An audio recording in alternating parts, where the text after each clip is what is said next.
Great Lakes Prepping here. Well, my cucumber harvest this year has been going pretty well, and that of course means one thing, and that's it's pickling time. Now you may have seen my video from last year where I was making dill pickles, mostly whole, small pickles, not sliced, not quartered, not speared, anything like that. This year I'm going to be doing it a little differently. I've got a larger variety of cucumber, and pretty much the way to go about pickling these is in slices. And my favorite kind of sliced pickles are bread and butter pickles. So this video is going to be about the easiest and most delicious way that I've found to make bread and butter pickle slices. So keep watching. I'm going to go through every step, including how to can them for shelf-stable storage, and also what to do if you just want to stick a jar in the fridge and not worry about all the canning process. So let's get started by taking a look at some of the materials that we're going to be using. So obviously we've got our jars. I think that right now I've got enough cucumbers to make about 6 jars, so that's what I'll plan for. I've also, of course, got my white vinegar, 5% acidity, my sugar, I got a measuring cup, another measuring cup, my canning tools here. This is the jar lifter, this is the bubble scraper, and of course the magnetic lid lifter. Here I've got an ammo can that I've kind of appropriated to use for storing my various pickling spices, things like that. Moving down, I've got my cucumbers, of course, and this is actually one of my favorite kitchen tools lately, and it is a Crinkle Cut Knife. Now you can use mandolin slicers with the crinkle cut blade on it. I've always felt a little more comfortable using something like a chef knife, so this works out pretty well for me. It makes really nice crinkle cuts, and it's pretty easy to use. All right, and here we've just got our big stock pot that I'll use to make the brine, and my hot water bath canner. Now I've got just a few inches of water in here right now, and I'm going to get that boiling. Put the jars in there upside down so they can be sanitized by the steam. And then we're going to get started slicing cucumbers. Actually, before I start slicing cucumbers, I might as well get my brine started to get it heating up on the stove. Now, one of the reasons that this recipe and this method is so easy is because I cheat a little bit. And I use one of these packets of Mrs. Wage's Zesty Bread and Butter Pickle Mix. I've tried every which recipe and combination of my own seasonings and spices, and I've just never managed to achieve a bread and butter pickle as delicious as just using a Mrs. Wage's packet of mix. They're really cheap. I think they're a couple bucks. I stocked up on them last year. I've got plenty to last me a while. And, sometimes using something like this feels to me like a shortcut or cheating, but I can store packets of this stuff for years. They're easy, they're simple, they're cheap, and it's just better than what I've been able to make myself. So there's no shame in it, even though sometimes being a person that really tends to like to do things the hardest possible way, I'm still gonna use it and recommend others use it. So this packet calls for 8 3/4 cups white distilled vinegar and 7 cups of sugar. So I'm gonna get that in the pot right now.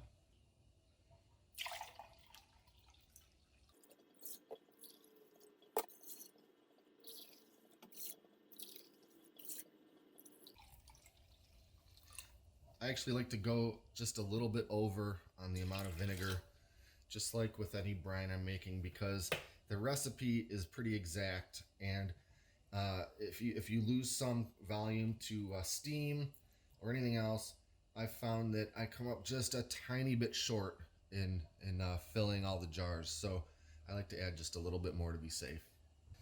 And now for 7 cups of ordinary sugar, and of course I recently broke my 1 cup measuring cup, and I've not gotten around to replacing it, so I'm going to do this with a 1/2 cup.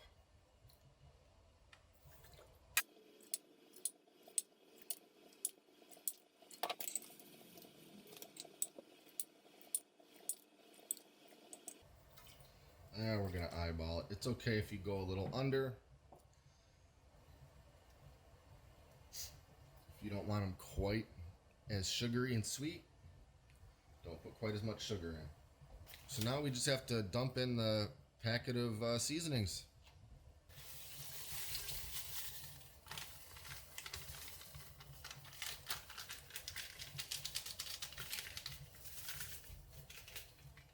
Get this on high heat. Give it a stir. And I'm going to let this come up just to a boil and then turn the heat back off. And here you can see that the steam is really coming up off of this water bath canner and sterilizing these jars. This thing's been bubbling pretty good for 5 minutes. I'll give it another few minutes just for the heck of it, and these jars will be completely sterile. Some people like to fill the whole pot up and submerge the jars completely in boiling water. I don't find it necessary. If your jars are clean to begin with, you're just trying to sterilize them with heat, and that's what this does. And it's a lot easier to get those jars back out of the pot when it's not a massive cauldron of boiling water. And trying to pick these up upside down with the jar grabber is very difficult. Yeah, I may not actually get 6 whole jars, quart jars, out of these cucumbers, but I'm just gonna slice them all up, see how many I can fill up, and go from there. Now, there's a lot of different tricks and ideas when it comes to making sure your pickles stay nice and crispy. I've found that to be more true when you're canning whole pickles. They have to, cook a little while in the canning process, and that can make them soft and squishy, and nobody likes a squishy pickle. So there's a lot of different methods to make them stay crispy. With sliced cucumbers, there's not as many things you can do. You're exposing the wet, sort of softer part of the cucumber on 2 sides, and there's just not as many things you can do about it. But there's still a couple things you can do. One of them is to have thicker slices. I like a thinner slice because it's easier to put on sandwiches. So I have got to kind of compromise between how thick and how thin I really want it. Ideally, you might want to go as thick as that for maximum crispiness.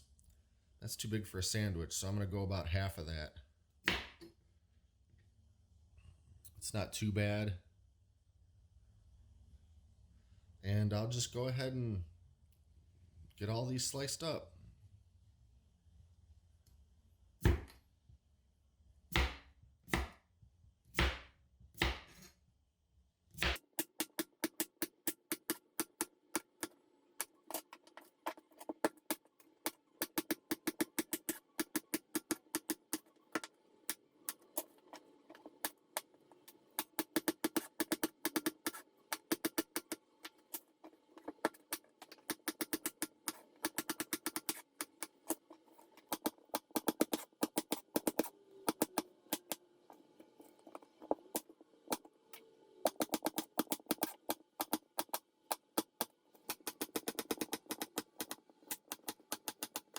So again, on the topic of how do you get a crispier pickle, there's a couple things we're not going to do because they're sliced rather than whole. But you lose most of your crispiness in the heating process. You have to can them for an appropriate amount of time for them to be safe and shelf stable. And the longer you cook them in that canner, the less crispy they're going to want to be. So a couple of tricks are coating all of your pickles in salt to draw out moisture before canning them. Well, we're not going to bother with that because these are sliced, and there's just, all it is moisture at this point. Another is covering them in ice water, which seems counterintuitive to the drawing moisture out. But you cool the pickles way down so they don't cook as much when you're heating them. Remember, the heating is more for the jar's sake than well, the jar and the bacteria's sake, rather than because you want your food cooked that much. Another thing is to let your brine cool back down more before you pour it into the jars, and that's one that I do. It doesn't hurt anything to just let the brine cool down for a while. Another thing is some people will get the water boiling in their canner before putting the jars in. That way the jars and the cucumbers aren't sitting there cooking the entire time that canner's coming up to boil. I tried this a couple times and it worked great until it didn't. The problem is that your jar can explode. You're taking a room temperature jar or less if you've got cold brine and cold pickles, and dunking it into boiling water. The bottom of the jar blew right out on one of them, and I didn't lose the whole batch because everything else was sealed in a jar, but it's dangerous and it's not ideal, and you're going to lose food and jars. Another thing that is very common is using a product called Pickle Crisp, or if you want to go the cheaper route, just buying the product that Pickle Crisp is made out of, which is called calcium chloride. Just a teeny bit of this in each jar helps. It sort of counteracts the enzymes in the pickle skin or whatever. I don't exactly understand the science behind it, but any store-bought, off-the-shelf pickle that you've probably bought in your entire life, look at the ingredients. It's going to have calcium chloride in it. It's perfectly safe. It's completely normal. This stuff's used for beer making and wine making and all that kind of stuff. So I'm not going to bother covering this in ice water, but I am going to just stick it in the fridge while I'm getting everything else together. All right, the brine's just starting to boil.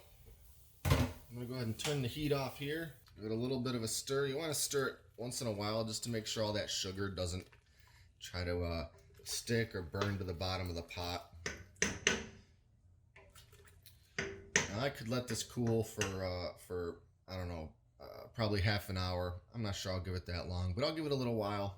All right, now it's time to pack the jars. And all we're going to do is fill these jars up with as many pickle slices as we can. Now, the name of the game when you're packing jars for canning is to cram them in there as tightly as possible, but without squishing or breaking or damaging your food. You want to really get it loaded up as best you can. I found that kind of dropping the biggest slices at the bottom, and then sort of using smaller slices near the top where it starts to taper works out pretty well. You want to make sure you don't have any pickle slices that are kind of stuck together along their crinkles. Separate them a little bit so they can really soak in that brine. And just give it a little shake, a little tap. Do whatever you have to do to get as many of these in there as possible.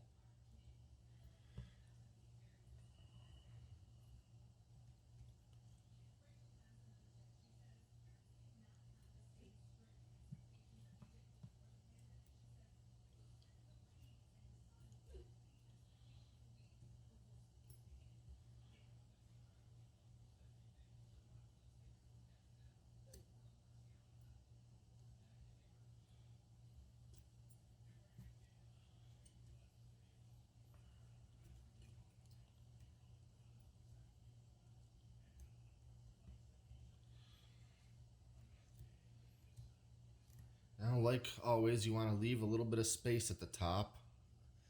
Usually I try not to go much above the lowest thread on the jar, on the screw part of it. Maybe not even quite that much. I'm pretty happy with how that looks right there.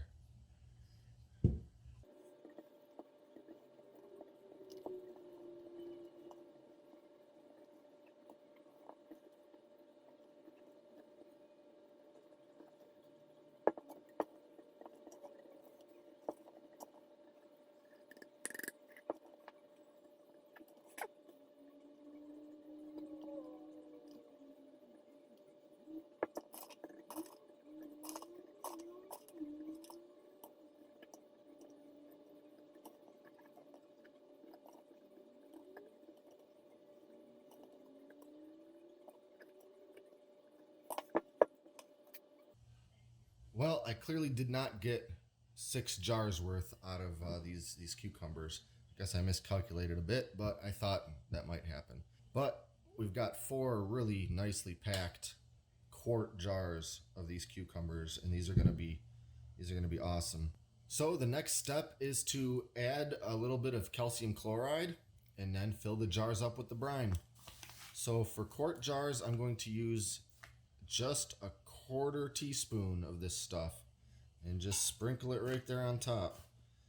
If you're using pints, use 1/8 of a teaspoon. And that's it. That's all you need. Like I said, you can buy the Ball brand of this stuff, which is sold under the name Pickle Crisp, but you're going to pay 5 times as much. Check out Amazon or beer and winemaking websites and just get yourself a bag of calcium chloride.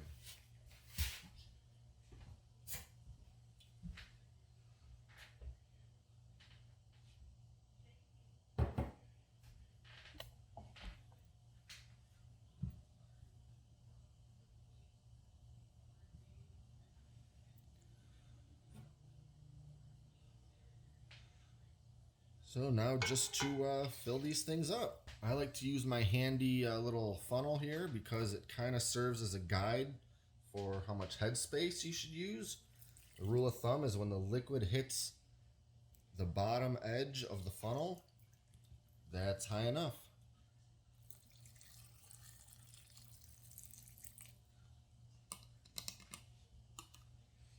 If you can get a look in there, these jars are getting hot because this brine wasn't as cooled down as I thought it might be.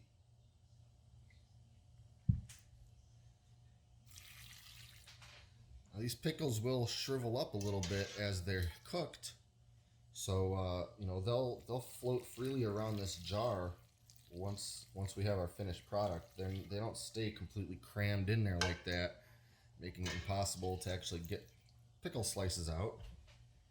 So don't worry about that. And if it looks like some of the slices are kind of poking up above the headspace, poking up above the brine a little bit there, that's not going to be a problem either. They'll settle back in. Some people like to do the pickling process outdoors because of how vinegary it's going to make your kitchen and maybe your whole house smell. And this bread and butter mixture is no exception. Actually, this is more vinegary than dill pickles because a lot of those recipes call for mixing the vinegar with water. This is just all vinegar. And the smell in here really reflects that. What's funny is I actually kind of hate the smell and taste of vinegar unless it is in pickle form or pickled peppers or something like that. But by itself, or people put it on a salad or a sandwich, it's quite disgusting to me. So I don't love the smell in here, and I should actually consider start doing this outside. Since I only had 4 jars here, I had enough brine to actually do 2 more jars worth, but we're not going to worry about that. So we're looking pretty good here. I've got my lids over boiling in just a few inches of water to sterilize those and to help soften up the rubber gasket a little bit. So I'll check on those and we'll go to the next step. Okay, we've got our lids sterilized, but there's 2 more quick steps before we put them on. Now, if we're making something that's very liquidy, pasta sauce, salsa, things like that, you would use a tool like this to really work your way around the inside walls of the jar and dislodge any bubbles, trapped air, anything like that. Problem is we've got these pickles so packed in there that it's really kind of impossible to do that. So the best we can do in this case is to try to sort of tap and gently thunk the jars a bit to see if any air bubbles want to break loose. And you have to do it with the lid still off, so you have to be quite careful so you don't spill anything.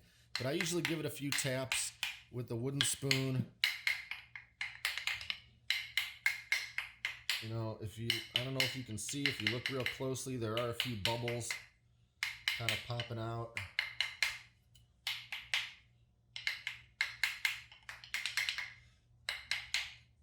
In all the times I've been doing this, I've never had any problems with food safety or anything like that from not being able to get the scraper tool all the way around. I'll give it a couple of light thunks on the counter here on this towel. Hopefully I don't splash too much of this brine out of there. But I am seeing a few bubbles breaking free as I do that, so that's good.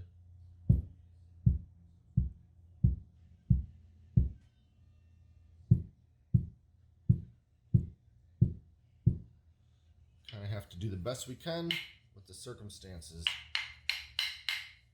I'm sure I don't need to tell you to use a wooden spoon, not your big heavy duty barbecue spatula. So next thing we have to do is very, very important, and that is to wipe the rims of the jars with a damp paper towel. Through the process of pouring in the brine and knocking the air bubbles out, bits of brine are getting on this top edge, and we have to clean that off. In fact, I can feel stickiness on this jar just from this process. If we don't clean the rim, we're gonna have residue. See how you got that yellow brine on there? You're gonna have residue trapped between the rubber gasket of the lid and the edge of the jar. And if you do that, you risk not getting a good seal, which means your canning will fail. But if it does seal, but there's still food trapped in there, it's just going to go nasty. It's going to turn rancid over the course of the months that you let these sit in your pantry. It may even glue the lid to the jar, since this is a really sugary brine, such that you can't even remove that lid when you want to use them. So every canning instruction you'll ever see says to thoroughly wipe the rims of these jars. Use your little magnetic lid grabber. Don't use your fingers, because you don't want to recontaminate the bottom part of this lid. Plus, the lids are still kind of hot from being in boiling water. You can touch the top, the sides, that's fine. Just place them over top.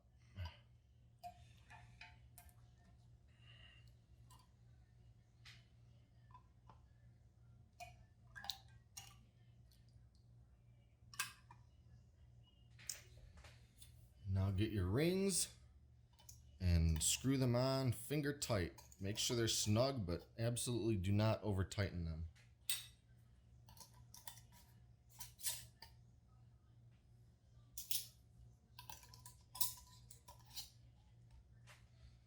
All these rings do is keep that lid in place until they seal themselves through the canning process. After we're done, we're going to take these rings off and leave them off.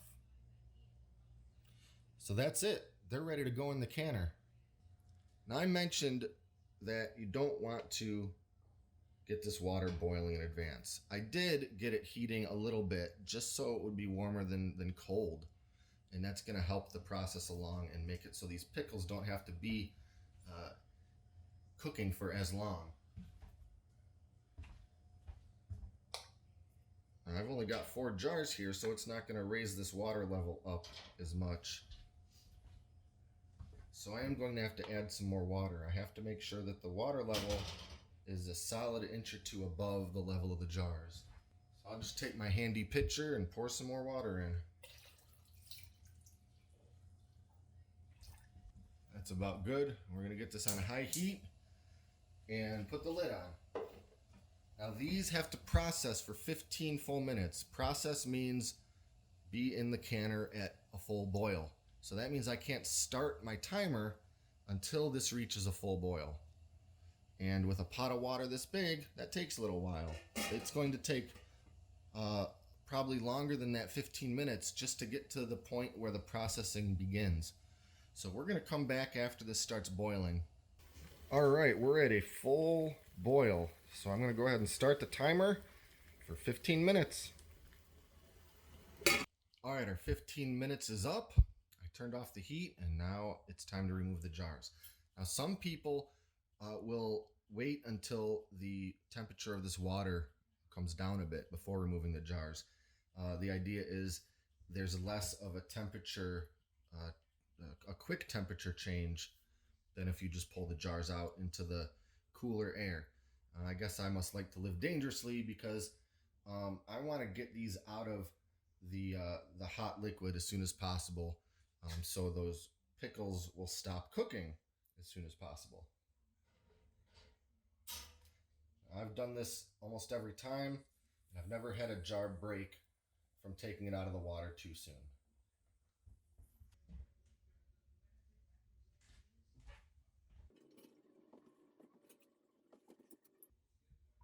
Now, over the next little while, as these start to cool, the lids will seal, and that is made evident by a pop.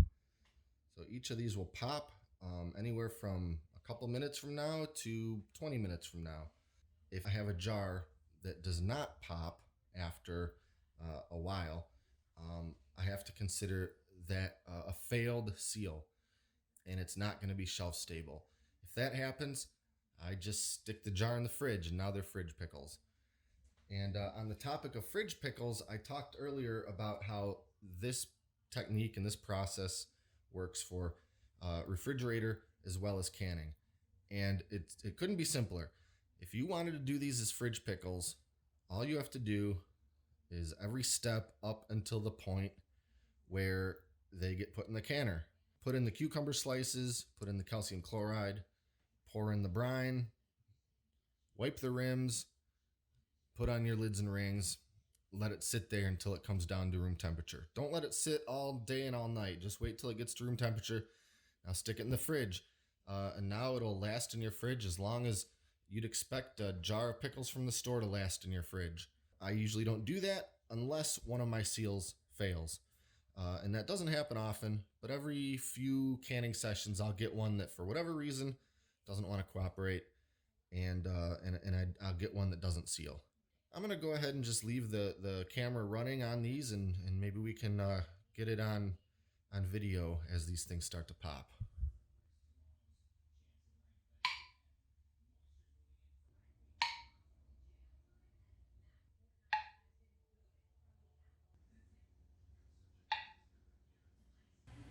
And you know, canning in the Great Lakes prepping world isn't complete until we use our fancy label maker to label the jars.